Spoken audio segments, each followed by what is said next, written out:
Bem, pessoal, nós estamos agora na quarta unidade e essa quarta unidade vai falar sobre a teologia presente no livro de Apocalipse. Nós vamos falar um pouquinho a parte introdutória, um pouco do conteúdo e mais nas escolas de interpretação.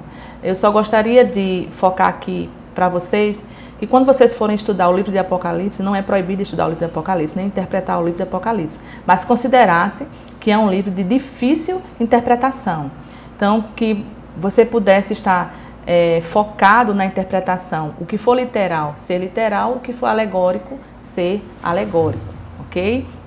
Então, vamos passar agora aqui para a parte introdutória. O livro do Apocalipse, ele pretende ser uma revelação dos eventos que ocorrerão no fim do século e do estabelecimento do reino de Deus. A teologia básica do livro, portanto, e sua escatologia.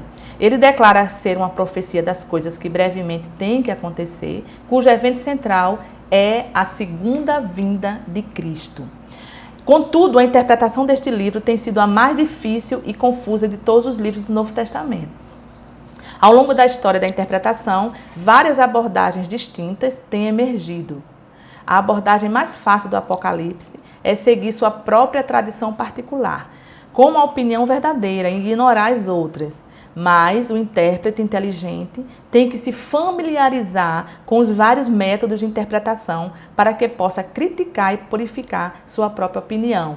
Então, aquele que vivia em cima do muro em relação à escola de interpretação do Apocalipse precisa estudar uma linha, uma escola, uma linha de interpretação, para que você possa trabalhar bem a interpretação dos textos das profecias no livro do Apocalipse.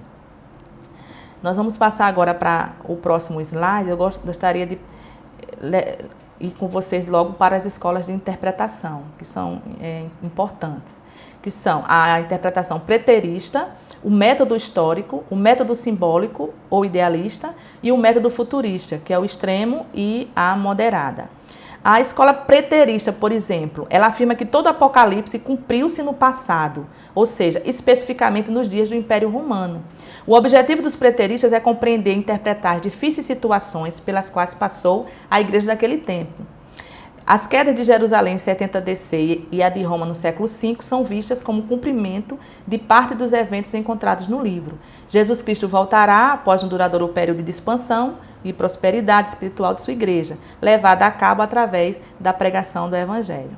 Agora, no próximo slide, o método histórico. Essa interpretação ela é aceita pelos reformadores. Vê no Apocalipse uma profecia da história da igreja. Eventos específicos, nações e personagens são buscados na história da igreja, que se enquadram nos selos, trombetas, nas taças, etc. A mais importante identificação nesta interpretação é a identificação da besta e do falso profeta com o papado em seus aspectos políticos e religiosos. Este método pode ser considerado milenarista, não milenarista ou pós-milenarista. Acredita que quase todas as profecias apocalípticas já se cumpriram no passado, principalmente durante o Império Romano, interpretação historicista, visão calvinista reformada. Então, os calvinos, eles aceitam muito essa visão do método histórico.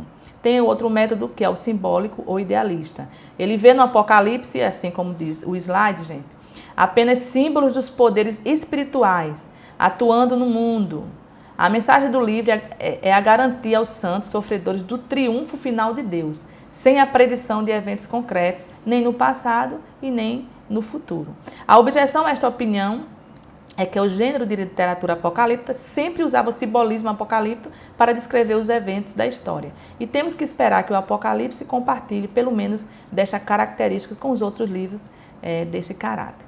E a visão futurista, que eles consideram visão futurista extrema, tem a do dispensacionalismo, que o ponto de vista do dispensacionalista ele se tornou profundamente arraigado em muitas igrejas evangélicas americanas. E aqui no Brasil, nós fomos herdeiros dessa linha. Interpreta o Apocalipse em termos de sua premissa dispensacionalista de 2 programas divinos diferentes, que era um para Israel e um para a igreja. A opinião usual tem sido que as 7 igrejas representam 7 períodos sucessivos da história da igreja, sendo o período final da apostasia e da apatia espiritual. Esta opinião, contudo, tem sido substituída por teólogos dispensacionalistas contemporâneos. Eu gostaria de passar para vocês agora é um slide com a linha de cada um. No pré-milenismo, você está vendo aí no seu slide, ele apresenta a morte e ressurreição de Cristo, né? O arrebatamento da igreja, quando se passou era da igreja, depois vem a tribulação, depois da tribulação a volta de Jesus, o milênio, o juízo final e depois a eternidade. Essa visão pré-milenista também é pré-tribulacionista. No pós-milenismo, aí no próximo slide, após a morte e ressurreição de Jesus, vem a tribulação, o milênio, após o milênio é que vem a segunda volta do Senhor Jesus e logo em seguida a eternidade. E o amilenismo, como diz o nome, eles não creem nesse milênio literalmente. Então, após a morte de Jesus, foi inaugurado o reino e aí tem a segunda volta de Jesus e logo em seguida a eternidade. Bem, gente, infelizmente nós não tivemos como aprofundar todas essas temáticas porque são simples videoaulas, mas você pode procurar aí no livro texto, principalmente na Bíblia, e fazer suas pesquisas e interpretar de uma maneira sadia, não de uma maneira onde se cria elucubrações, né, fora deste mundo. Então eu desejo a você bons estudos, ficamos por aqui, a nossa última unidade, que Deus te abençoe em nome de Jesus e, quem sabe, até a próxima disciplina.